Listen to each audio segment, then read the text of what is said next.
Hi hello ನಮಸ್ಕಾರ ಸ್ನೇಹಿತರೆ, welcome back to my channel. ತಾಮ್ರದ ಪಾತ್ರೆಗಳನ್ನು ಸ್ವಚ್ಛ ಮಾಡುವುದು ಹೇಗೆ?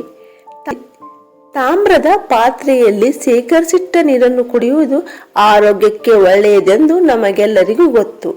ಆದ್ದರಿಂದ ಪ್ರತಿ ಮನೆಯಲ್ಲೂ ತಾಮ್ರದ ಪಾತ್ರೆಗಳನ್ನು ಬಳಸಲಾಗುತ್ತದೆ.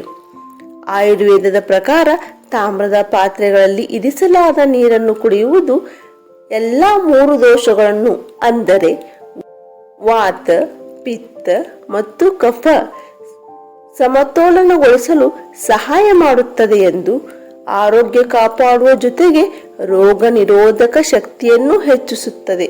ತಾಮ್ರದ ಪಾತ್ರೆಗಳನ್ನು ಅಡುಗೆಗೂ ಬಳಸಲಾಗುತ್ತದೆ. ಆರೋಗ್ಯಕ್ಕೆ ತನ್ನದೇ ಕೊಡುಗೆ ನೀಡುವ ತಾಮ್ರದ ಪಾತ್ರೆಗಳನ್ನು ಸ್ವಚ್ಛವಾಗಿಡುವುದು ಒಂದು ದೊಡ್ಡ ಕೆಲಸವೇ ಸರಿ. ಹಾಗಾದರೆ ತಾಮ್ರದ ಪಾತ್ರೆಗಳನ್ನು ಸ್ವಚ್ಛಗೊಳಿಸುವುದು ಹೇಗೆ ನೋಡೋಣ ಬನ್ನಿ. ನಿಂಬೆ ರಸ ಮತ್ತು ಅಡುಗೆ ಸೋಡಾ. ಹಳೆಯ ಮತ್ತು ಮೊಂಡುತನದ ಕಲೆಗಾಗಿ ನಿಂಬೆ ರಸ ಮತ್ತು ಅಡುಗೆ ಸೋಡಾದ ಸಮಾನ ಭಾಗಗಳನ್ನು ಮಿಶ್ರಣ ಮಾಡಿ ಈ ಮಿಶ್ರಣವನ್ನು ಮೃದುವಾದ ಬಟ್ಟೆಯಿಂದ ಹಚ್ಚಿ 30 ನಿಮಿಷಗಳ ನಂತರ ತೊಳೆಯಿರಿ. ತಾಮ್ರವನ್ನು ಸ್ವಚ್ಛಗೊಳಿಸಲು ಕೆಚಪ್ ಮತ್ತೊಂದು ಅತ್ಯಂತ ಉಪಯುಕ್ತ ಟ್ರಿಕ್ ಆಗಿದೆ. ಇದನ್ನು ತಾಮ್ರದ ಮೇಲ್ಮೈ ಮೇಲೆ ಉಜ್ಜಬಹುದು ಮತ್ತು ಕೆಚಪ್ನಲ್ಲಿರುವ ಟೊಮೆಟೊದ ಆಮ್ಲೀಯ ಮೌಲ್ಯವು ತಾಮ್ರದ ಪಾತ್ರೆಗಳಿಂದ ಕಲೆಯನ್ನು ತೆಗೆದುಹಾಕಲು ಸಹಾಯ ಮಾಡುತ್ತದೆ. ಹುಣಸೆ ಹಣ್ಣಿನ ಪೇಸ್ಟ್.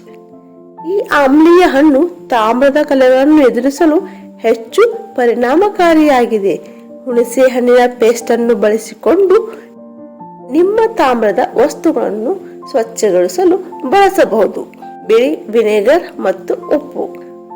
1 ಕಪ್ ಬಿಳಿ ವಿನೆಗರ್ನಲ್ಲಿ 1 ಟೀ ಚಮಚ ಉಪ್ಪನ್ನು ಕರಗಿಸಿ ಮೃದುವಾದ ಬಟ್ಟೆ ಅಥವಾ ಸ್ಪ್ರೇ ಬಾಟಲಿಯಿಂದ ತಾಮ್ರದ ವಸ್ತುಗಳ ಮೇಲೆ ಈ ಮಿಶ್ರಣವನ್ನು ಅನ್ವಯಿಸಿ ಇದನ್ನು 10 ನಿಮಿಷಗಳ ಕಾಲ ಬಿಡಿ. ನಂತರ ಬೆಚ್ಚಗಿನ ನೀರಿನಿಂದ ತೊಳೆಯಿರಿ. ಸ್ನೇಹಿತರೆ, ಈ ಮಾಹಿತಿ ನಿಮಗೆ ಇಷ್ಟವಾದಲ್ಲಿ ಲೈಕ್, ಶೇರ್, ಕಮೆಂಟ್ ಮಾಡಿ. ಮರೆಯದೇ ನಮ್ಮ ಚಾನಲ್ ಅನ್ನು ಸಬ್ಸ್ಕ್ರೈಬ್ ಮಾಡಿ. ಧನ್ಯವಾದಗಳು.